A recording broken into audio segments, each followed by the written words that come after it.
Bienvenue dans cette nouvelle vidéo de Lexical Info. La chute de Bamako. N'oubliez pas de vous abonner à Lexical Info juste en bas de cette vidéo. Le sentiment anti-français, ce n'est pas l'affaire d'un petit groupe sectaire ou d'un État ennemi, c'est bien une lame de fond que la France, elle-même, a alimentée depuis des décennies. C'est fait. Emmanuel Macron, en tant que chef des armées et président en exercice de l'Union européenne, quitte le Mali. Qui l'eût cru ? Assimi Goïta, depuis le premier coup d'État, fait tourner en bourrique Emmanuel Macron. Sur le papier, c'était David contre Goliath.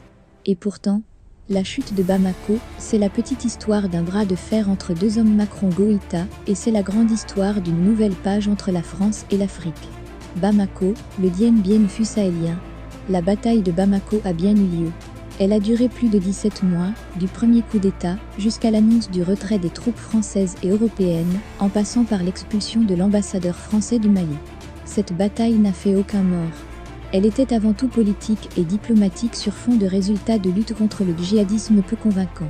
Elle a tout de même contribué à la fin provisoire d'une relation historique et amicale entre deux pays, la France et le Mali. Ce n'est pas rien. Cette bataille de Bamako, la France l'a perdue.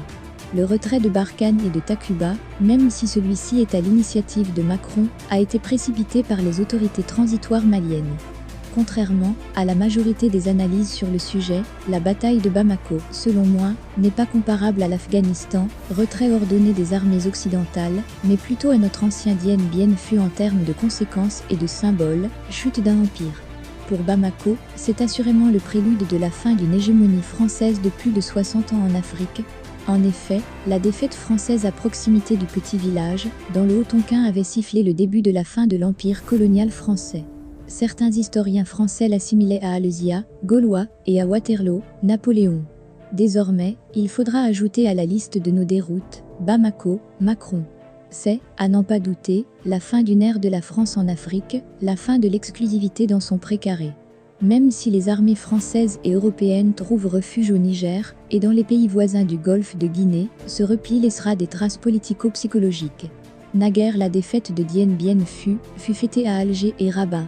En Afrique subsaharienne, la France sera dorénavant perçue comme un colosse aux pieds d'argile, dont les heures de gendarme d'Afrique sont comptées. C'est bien l'armée française en Afrique qui est ciblée dans le revers acté par Paris le 17 février. C'est bien les deux piliers de la souveraineté française en Afrique, et à contrario l'absence de souveraineté des États africains, l'armée et le franc CFA, bientôt ECO, qui sont dans le viseur d'une nouvelle génération d'élites africaines. C'est bien la marche vers l'ultime étape de l'indépendance, jusqu'alors inaccomplie, des pays africains qui est en jeu dans la bataille de Bamako. Elle sera longue encore à se dessiner, l'arrivée de Frontex au Sénégal, partage de souveraineté, mais, comme pour Dien Bien Phu, le processus est irréversible. Les jeunes Africains veulent une nouvelle Afrique, plus souverainiste, plus patriotique, plus efficace, moins corrompue. Et le soutien d'un régime africain à la France peut lui être fatal, comme au Burkina Faso, la chute déclenchée par les convois de Barkhane.